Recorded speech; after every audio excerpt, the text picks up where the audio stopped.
One day a young monk approached a Zen master and asked, "Master, what is the greatest value in my life?" The Zen master replied, "Go to the back garden, pick up a large stone, and take it to the market to sell.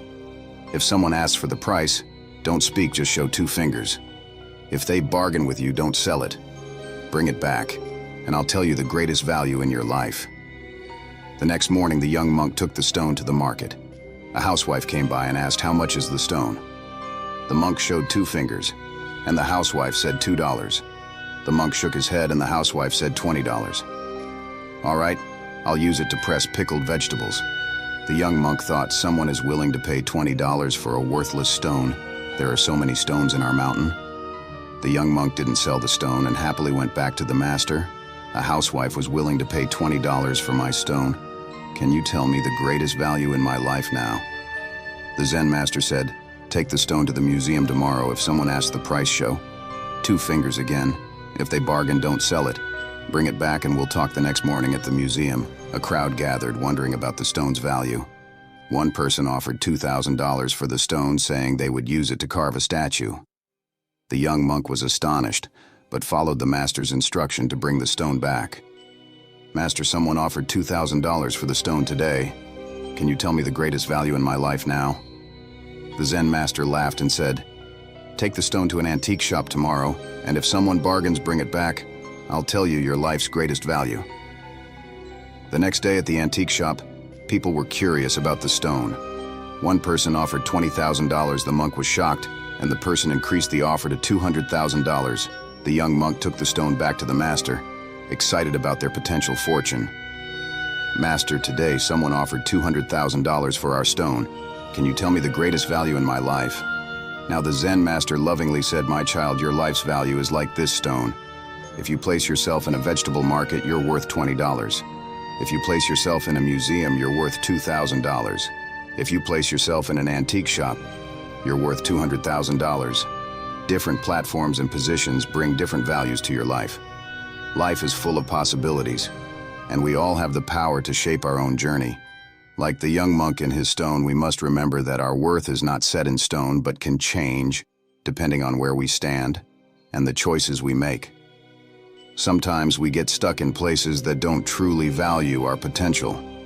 It's important to step back and ask ourselves, if we are in the right place, surrounded by the right people, are we allowing ourselves to shine, or are we hidden in the shadows of self-doubt and fear?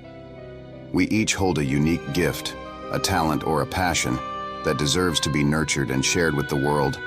But to truly find our worth, we must first believe in ourselves. We can't expect others to see our value if we don't recognize it in our own hearts. So take a moment to reflect on your life. Where are you now? And where do you want to be? Are you taking steps towards your dreams? Or are you holding back due to fear or uncertainty? Remember, it's never too late to make a change and pursue your true calling. For when you believe in your own worth and follow your heart, the world becomes a canvas for your dreams. Your life is a precious gift, and your worth is not determined by others, but by your own actions and the choices you make. Choose wisely. Believe in yourself, and your life will become a beautiful masterpiece. If you like this video, don't forget to hit the like button and subscribe for more future videos. Everybody always says if you tried your best, that's all that matters. The best is all you can do. If you tried your best, it doesn't matter what happens. It doesn't matter if you lose, if you tried your best. Most people have heard that before, but there is a secret to the universe that most don't know. If you actually try your best, you can't lose. Not pretend to try your best, not try to best, not try your best. 90% of the time, not try your best with excuses. If you genuinely try your best all of the time, all day, every day, it's impossible to lose. So when people say if you tried your best, it's okay to lose, that is a logic fail, because if you lost, you didn't try your best in the first place. If you actually try your best, it is impossible to fail in this life. God is watching, and He rewards those who want it the most. If you want it the most, you can have it. It's a competition. Every dollar, you want the house, you want the car you want, other people want. You have to win, you have to want it the most, and genuinely do your best, because most people aren't capable of doing their best anymore. To get up every day, whether they feel like it or not, and perform. Regardless, that is the secret. You cannot fail if you try your best. So if you don't have the car, you want the woman, you want the relationship, you want the friends, you want the house you want. You haven't been trying your best, because I guarantee you the second you do, you'll have all of it. I believe there's only 3 reasons people are not rich. One of 3 reasons they're either stupid, arrogant, or lazy stupid is actually the smallest category. People think, oh, there's a lot of stupid people there are, but I know a lot of stupid people with a lot of money, right? There's so much money in the world. To be too stupid to generate money, I think, is less than 5% of the population. We're genuinely too dumb to ever make a good wage. Then you have arrogant and lazy, and these are the 2 most common lazy, because people just, but I need time to myself. But it's the EV, or, it's hyper competitive. There are people who do not need time to themselves. There's an Indian in Islama, or there's a guy in Islama bad who will do your job online for $3 an hour, and he doesn't sleep. You're going to lose, right? So, if you're going to be lazy in any regard, you have to understand there are people like me who are billionaires who work 18 hours a day. When I finish this, I get into my car, I open my laptop, and I'm work on my way to my next app. I'm going to work all night till the day I go. When I go to sleep, I close my laptop and I'm asleep a minute later, I work. That's all I do. Lazy is a big problem, because people go, oh, but I just want to relax. If you just want to relax, that's fine. But you're competing against people who just don't want to relax. You're going to lose and the last. And I'd say that's around a lot of people have that element to them. A lot of people are lazy. That's about 50% of people.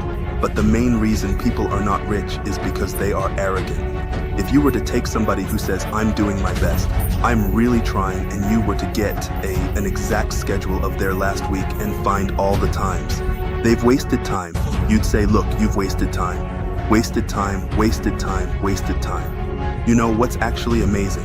Most of those people are not even self-reflective enough to go, you're right, I'm not trying my best. You know what they'd say?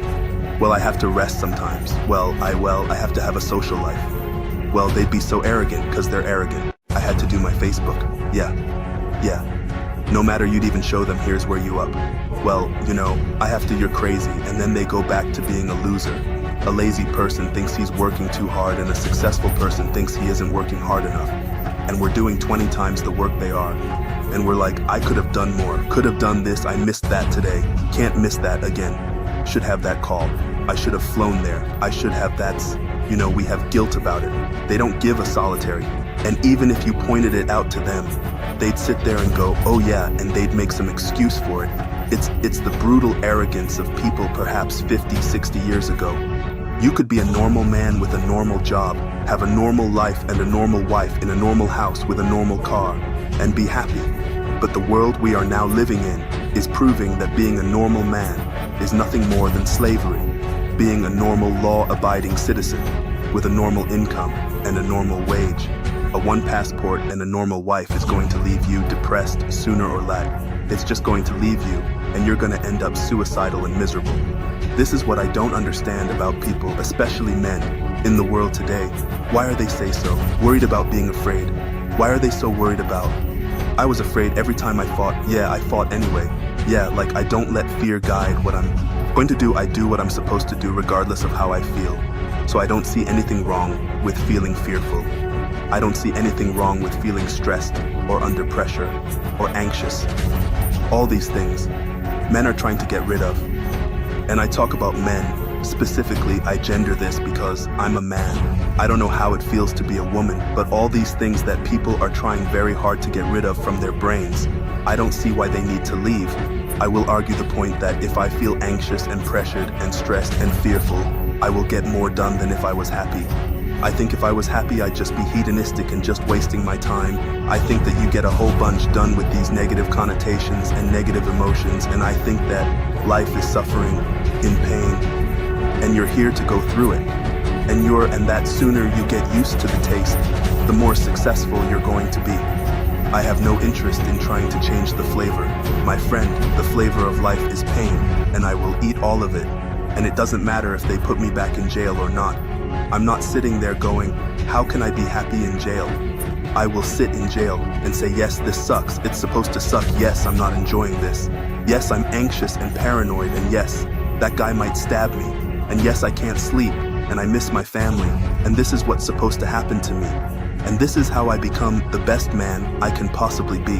And I'm going to succeed regardless. So if you're not the person who's waking up every day, going, how do I improve my existence, then nobody on the planet is considering improving your one bin on earth. No one else cares. Nobody else cares. So if you don't care, then you need to wake up and care.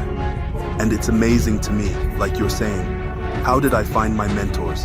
I just tried a bunch of them. Like when I had no money, I would try very hard to. I'd listen to lots of different people, or I'd try different things. And I wasn't scared to invest in myself because I understand that, look, if he's taking time out of his life, then I need to reward him for it financially. And I tried very hard, and I listened, and I paid attention, and I was never lazy. I don't believe there's a person on the planet who pays attention, tries their best, is never lazy, is on time, works hard, has a mentor, and is giving it his all who isn't rich. I don't believe it. I think that if you do all those things, you're rich, and if you don't have any money, you're missing one of those key elements now. You can fool yourself, and you can fool everyone else. You can pretend you're doing them. But if you're truly honest with yourself, am I finding people who are trying to teach me what I want to know? Am I trying my best? And the answer is no. Every time for you to become rich and successful is going to require pain and suffering, and you have to understand exactly what your dream life is to make the pain and suffering worthwhile. Think about it. Have you ever been to the gym and seen a person in fantastic physical condition? They're strong, they're ripped, they're large, and you say to them, how did you get so big and strong? And they say, I don't know. Oops, it kind of just happened. Or have you ever found a really rich man or a very successful man and said, how did you become rich and successful? And he goes, I don't know, bro. I just woke up one day and it kind of happened, and now I'm living my dream life. No, there is a very detailed plan and roadmap for you to become strong. You must eat a certain way. You must train a certain way for you to become rich. You must earn money a certain way. You must understand exactly how you're going to make money. Whether you're going to be a public-facing figure like me, or a man of the shadows with millions of dollars, unknown but extremely powerful. You have to design your dream life. What house you going to live in? Who's your woman going to be? Is she blonde? Is she brunette? What car are you going to drive? Have you even gone on the internet and spec'd your car? You can design your dream car right now for free on the internet. And you can choose the color, you can choose the wheels, you can choose the carbon.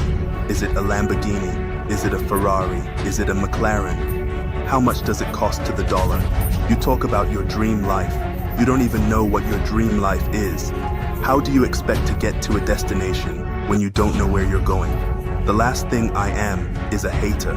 If you make a bunch of money and you pull up next to me in a Lambo, I'm going to be the guy who shakes your hand. It says, GE, boom. You escaped the matrix, congratulations. Welcome to the free world that makes me happy. I want all of you to win. I'm not a hater. I'm not out here hoping. I get to win, and you lose. If you lose, you deserve to lose. Because you didn't take action. If you take action, you will win. I was working at a financial firm in New York City with a bunch of very smart people, and I had a brilliant boss I much admired. I went to my boss and told him I was going to start a company selling books on the internet.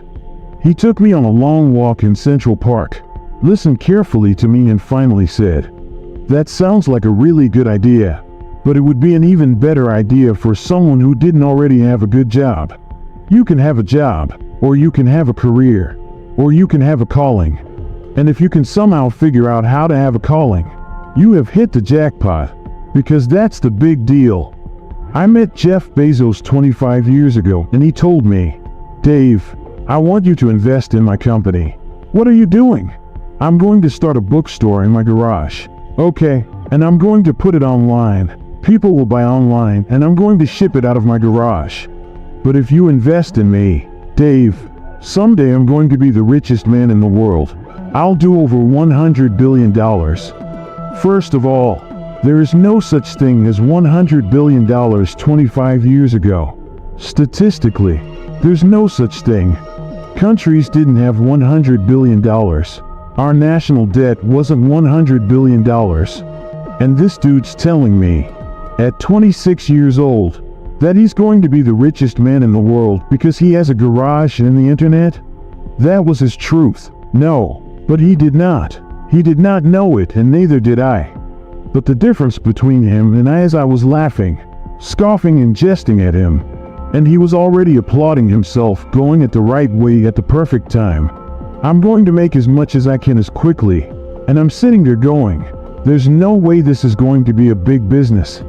Do something you're very passionate about, and don't try to chase what is kind of the hot passion of the day. Seen in that light, it really was a difficult choice, but ultimately, I decided I had to give it a shot. I didn't think I'd regret trying and failing, and I suspected I would always be haunted by a decision to not try at all. After much consideration, I took the less safe path to follow my passion, and I'm proud of that choice. As a young boy, I had been a garage inventor. I'd invented an automatic gate closer out of cement-filled tires, a solar cooker that didn't work very well out of an umbrella and aluminum foil, baking pan alarms to entrap my siblings. I'd always wanted to be an inventor, and she wanted me to follow my passion. There's a military phrase that I especially love, and it says, slow is smooth and smooth is fast. And I have seen that in every endeavor I've ever been in. That's the kind of thing that really allows you to make progress. You know, you get certain gifts in life and you want to take advantage of those. But I guess my advice on adversity and success would be to be proud not of your gifts, but of your hard work and your choices. So, you may be the kinds of gifts you get in life. You might be really good at math. It might be really easy for you. That's a kind of gift. But practicing that math and taking it to the next step, that could be very challenging and hard and take a lot of sweat. That's a choice. You can't really be proud of your gifts because they were given to you. You can be grateful for them and thankful for them. But your choices, you choose to work hard. You choose to do hard things. Those are choices that you can be proud of. You can choose. We all get to choose our life stories, and it's the choices that define us, not our gifts. Everybody in this room has many gifts. I have many gifts. You can never be proud of your gifts because they're gifts. They were given to you.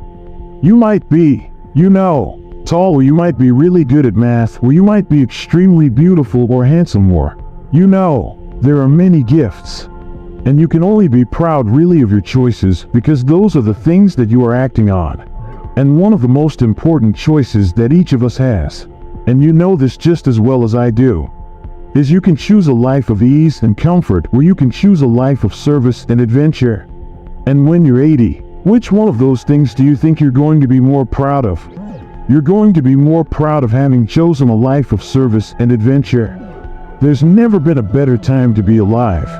I mean, it's just incredible the amount of inspiration that the world generates for me, and I think for a lot of people. It's insane the amount of change and invention and opportunity. Your life, the life you author from scratch on your own, begins. How will you use your gifts? What choices will you make? Will inertia be your guide, or will you follow your passions? Will you follow dogma, or will you be original? Will you choose a life of ease or a life of service and adventure? Will you wilt under criticism, or will you follow your convictions? Will you bluff it out when you're wrong, or will you apologize? Will you guard your heart against rejection, or will you act when you fall in love? Will you play it safe, or will you be a little bit swashbuckling? When it's tough, will you give up, or will you be relentless? Will you be a cynic, or will you be a builder? Will you be clever at the expense of others, or will you be kind? Every time you figure out some way of providing tools and services that empower other people to deploy their creativity, you're really onto something. You're very lucky if you have a career. A lot of people end up with a job. If you don't love your work, you're never going to be great at it. Jules Verne, Mark Twain, Galileo, Newton, all the curious from the ages would have wanted to be alive. Most of all, right now, as a civilization, we will have so many gifts. Just as you as individuals have so many individual gifts as you sit before me. How will you use these gifts, and will you take pride in your gifts or pride in your choices? Success can be a lonely road. It can be a tough road. It can be a hard road. It's not for everyone. Those who follow others like sheep will never know who they truly are. Only those who follow their own path can discover their true potential. Those who fly alone have the strongest wings. Those who walk alone have the strongest direction. The rest will always be in need of others for their survival. They will always need attention, need recognition to survive. I am at peace alone, meaning no attention, no recognition, and still I thrive. I'm not saying those who have support are weak.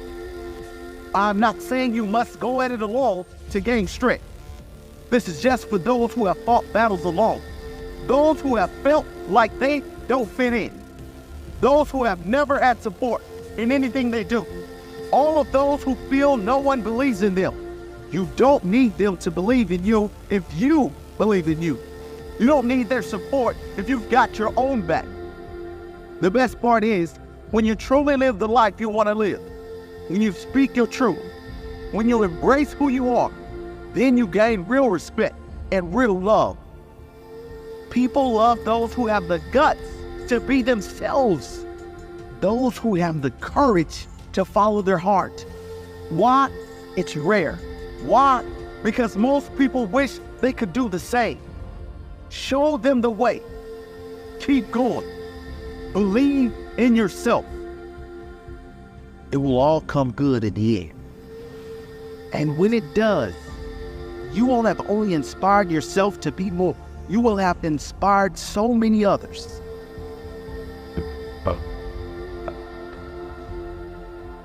I had to learn to fight alone.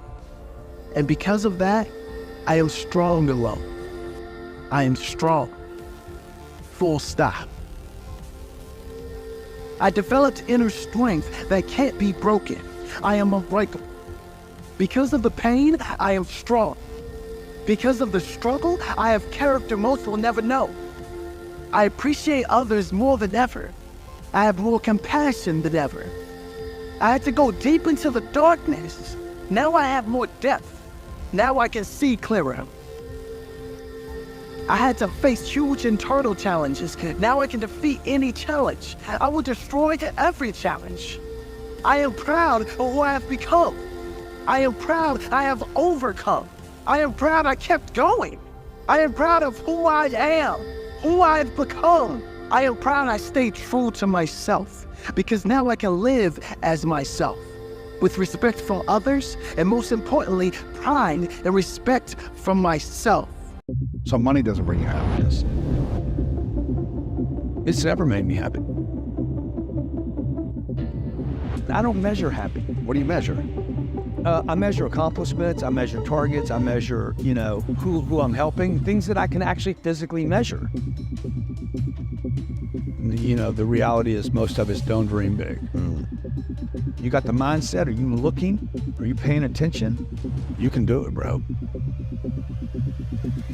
You got to give something up. It's not you have to add something, you always have to give something up. Really? I have. I've never been able to go from here to there and not give up something. They got me here. If you're going to go from zero to a millionaire, when you get to a millionaire, if you want to go to the next level, you want to go to 10 million, you will have to give up the millionaire life. That's why I said I got to hold myself accountable to the goal. If I'm going to have to keep reselling myself on this goal. If people want to create wealth for themselves, it's not just money, it's people. It's not how much money I have. I mean, we all know about the wealthy person that has no friends. He's on a yacht by himself. And that's not wealth, right? It's just a bunch of money and material collections. To me, there's no way to create real wealth by just going inside. You got to go, I got to add people. How do you get people to know who you are? I say almost yes to almost everything. Why do you say yes to everything? Because it connects me to another person. I need people to get to know who I am. I'm going to become somebody. I want to contribute more. I don't think about, I want to be more happy. I'm not thinking about joy. I'm not thinking about contentment. I'm thinking about action. I want the action. I want the grind. I want the possibility. I want legacy. I'm trying to figure out how to extend 100 years. How could Grant Cardone still be relevant in 21, 23? Do I want more happiness? Dude, I want more time is what I want. And I want more health. Would time and health bring you more happiness? As long as I have people around me that I want to be around. I don't like being around people that don't do stuff. I don't like people that talk about doing something and don't. I don't like being around people that can't pay bills and can't throw in and can't contribute, because I know they can. Most of the people watching right now, everything you have budgeted for in your life, you can pay for. It's the things you didn't budget for, the big dream. But everything else, you got covered. Everything people pay attention to. House note, car note, electric bill, water bill, basics. Everything gets covered. What if you just added a whole bunch of other stuff to the list? What if we were all brought up to say, hey, we're going to cover all this stuff? People would be even more productive. What would you say are the top 3 ways, the best ways to multiply money then? Get rid of it. You got to get rid of it. First, you got to make it. I mean, I got to collect it. I got to collect some. Then I got to figure out, okay, this pays for this basic living. Everything above that, don't spend any more money. Like the rest of it, if this is $4,000 and I make 7, the entire 3 has got to go into investments. Every month. Every single month. At some point, you got to quit being a saver. You got to start being an investor. This is what we should have been taught in school, man. This is what we should have been taught as kids. Like, how do I do money? You do it with time. Okay, you don't do it with a job. You're not going to get $823,000 a year at a job. There's no job that's going to hire you and pay you $823 without you having to go back to college and spend time and invest money. It just doesn't work like that. What do you think people in the middle class are doing that they should shift in their mindset in order to start getting out of that? Well, you don't borrow money to go to college. Why would you trade 5 or 6 or 7 years of the income? Time is money. So I wouldn't go to college. I would never buy a home. I would never put debt on a home. If I bought a home, I wouldn't put debt on it. And these are nevers for me on the come up. On the come up, yeah. On the come up. Once you have the cash. Once you're wealthy and you want to go buy homes and buy yachts and stuff, well, do whatever you want to do. But on the come up, you would never spend your income. You would never spend primary income on improving the quality of your life. You would only invest. And that's what I'm trying to teach my kids. Like Sabrina's, I let her pay all the bills. I've been doing this since she was probably 6. You pay the bill. We don't give them an allowance. I don't think any kid should be given an allowance. Interesting. Why not? If they want money, they become an employee of the company. They work for the company. We give them a series of things to do. We pay them once a year. Okay, we give them a big check at the beginning of the year. That money goes into Cardone Capital. Wow. And they live off the distributions. Come on. Sometimes they'll get a bonus for doing extra stuff. But they don't get the money. They never get the money. It's invested, and they get that money is invested. They get the distributions. They will create wealth over the next 10 years, but it'll be their own wealth. It's not something I gave them. If you could only teach your kids 3 lessons about money, yeah, what would those lessons be? People. Number one, meet people. No one's a stranger. Money's a people game. 2, once you get it, don't lose it. And number 3, invest in things where you can never lose your capital. Now, build your life on solid habits. Success doesn't come from what you do occasionally. It comes from what you do consistently. Like you never said that's the target. And you keep thinking you got to wait tables. And you quit already. How many people are in debt in America? 40% of people that make $1 million a year still are living paycheck to paycheck. 40%? 40%. But that's not because of inflation. That's because they spent money they shouldn't have spent. They thought they were entitled to because they're millionaires. They live above their means. They live above their investments, not their means. How can we shift the relationship to money that we have so we can have a better experience emotionally and spiritually about money? Anything you're hiding, you're going to have problems with. The secret keeps you sick. First thing I look at every day is my money. I have a great relationship with my money. I'm not just going to think about it. I'm going to be somebody today. I'm going to grow into who I should be. What I've done already is impossible. From where you came from and all these things. Where I came from, I should be dead. I should have been dead at 25 years old. Or in jail. Messed up forever. Instead I became this guy. And I mean, I'm grateful. And I don't know that I had any breaks. I know when people say, oh, you had luck, I'm like, you grinded. Right. I've been grinding. And I'm proud of the grind.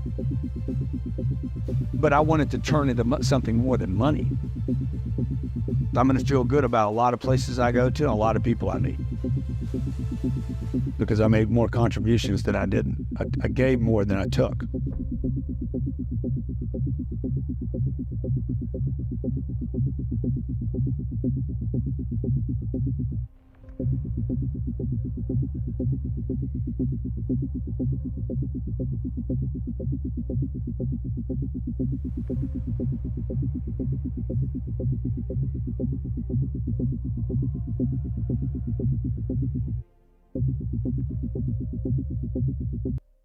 Have you ever wondered what it takes to become a millionaire in just 1 year? Well, the journey of 1,000 miles, or in this case $1 million, begins with a single step, and that step is vision. Vision is more than just a dream or an idea. It's a vivid, compelling image of the future you want to create. It's about seeing the invisible and making it visible. It's about believing in the unbelievable and making it believable. So close your eyes, visualize your success. Feel the weight of $1 million in your hands, the thrill of achievement, the joy of making a difference. Now hold on to that vision, nurture it, cherish it, because this vision isn't just a picture in your mind, it's the blueprint of your future. Remember, a clear vision backed by definite plans gives you a tremendous feeling of confidence and personal power. This is your future and you're in control. Now that you have your vision, it's time to set goals that scare you. Goals so audacious, they make your heart race and your palms sweat. Why? Because it's those audacious goals that push us beyond our comfort zones. They force us to stretch, to reach, to grow. But here's the twist. These goals, they're meant to make you doubt. Doubt yourself, doubt your abilities. Why? Because it's in that moment of doubt that we find our true potential. That flicker of doubt ignites a fire within us, a burning desire to prove ourselves wrong. So set those audacious goals, goals that make others raise an eyebrow, goals that make you question your own sanity. Let them laugh, let them doubt. Use it as fuel, because it's in that doubt you find the fire to prove everyone wrong, especially that inner critic. Ready to take action? It's time to unleash the hustle. The hustle. It's not just a buzzword, it's a state of being. It's the unyielding drive that keeps you moving forward no matter what comes your way. It's the gritty determination that sets you apart from the rest. It's about hard work, yes, but it's also about working smart. It's about constantly learning, constantly growing, challenging yourself to be better today than you were yesterday. To become a millionaire in a year, you need to be the person who is willing to go the extra mile, to do what others won't, to outwork, outlearn, and outperform. You're not just in the game, you're here to dominate it. The hustle is more than just action, it's a mindset. It's your secret weapon in the battle to achieve your dreams. Remember, the hustle is your secret weapon. It's the currency of your dreams. You are your best investment. This statement is not just a motivational quote, it's a truth that every millionaire understands. Investing in yourself is about more than just accumulating wealth. It's about becoming the best version of yourself. It begins with knowledge. We live in an era where information is at our fingertips, but it's not just about consuming information, it's about understanding it, interpreting it, and applying it. So, read books, take courses, attend webinars, and above all, never stop learning. Next, invest in your skills. Whether it's public speaking, coding, or leadership, your skills are your tools for success. The better your tools, the better your results. So hone your skills, practice, and always strive for mastery. Finally, invest in your personal growth. This includes your health, your mindset, and your relationships. Because at the end of the day, success isn't just about wealth. It's about happiness, fulfillment, and living a life of purpose. The more you know, the more you can grow. Are you ready to take risks and embrace failure? To answer that, let's first redefine what risk and failure are. Risk is the possibility of loss, yes, but it's also the potential for monumental gain. It's the chance to leap beyond the ordinary, to venture into the extraordinary. And failure, it's not a dead end, it's a detour. It's not a setback, it's a setup. Every failure is a lesson, a stepping stone, and an opportunity to grow and refine your strategy. Think of the most successful people you know. Each one has a story of risk, of daring to reach beyond their comfort zone. And each one has a tale of failure, of falling down and rising stronger. In your journey to become a millionaire, you will take risks. You will face failure. But remember, these are not obstacles, they are opportunities. Embrace them, learn from them, and use them to fuel your journey forward. Take calculated risks, learn from every setback, and use them as stepping stones towards your million-dollar success. Time is your most valuable asset. It's the one resource you can't earn more of, making its management crucial to your journey to millionaire status. Every tick of the clock is an opportunity, a chance to move closer to your financial goals. It all starts with planning. A well-strategized day allows you to prioritize tasks, focusing on those with the highest impact on your goals. This isn't about being busy, it's about being productive. Next, eliminate time wasters. This could be anything from unnecessary meetings to excessive social media scrolling. Remember, every moment squandered is a moment you can't reclaim. Finally, focus on high-impact activities. Identify the tasks that bring the most value to your journey and invest your time wisely in these endeavors. Remember, time invested in your growth and success is never wasted. It's the foundation upon which your millionaire dreams are built. Time management is your tool to maximize productivity and results. Your network is your net worth. It's a phrase that's been echoed time and again, and for good reason. The people you surround yourself with can either lift you up or pull you down. So, choose wisely. In the journey to becoming a millionaire, the importance of a strong, supportive network cannot be overstated. It's about more than just exchanging business cards or connecting on social media. It's about fostering genuine connections with individuals who inspire you, challenge you, and help you grow. Look for mentors who can guide you, partners who can collaborate with you, and peers who can support you. Engage in meaningful conversations, offer your insights, and be open to learning from others. Remember, it's not just about taking, it's about giving too. Building a powerful network isn't a one-time event, it's a continuous process. But the rewards are worth it. Because when you have the right people around you, you can achieve things you never thought possible. The right network can open doors you never knew existed.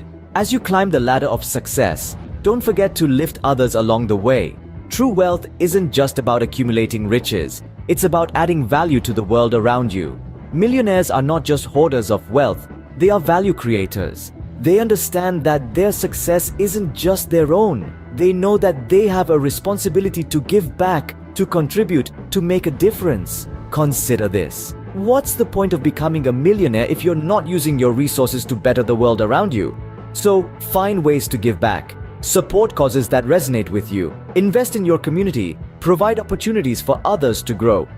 And remember, your legacy isn't just about what's in your bank account. It's about the impact you've made, the lives you've touched, the change you've sparked. Find ways to give back, contribute to your community, and leave a legacy that extends beyond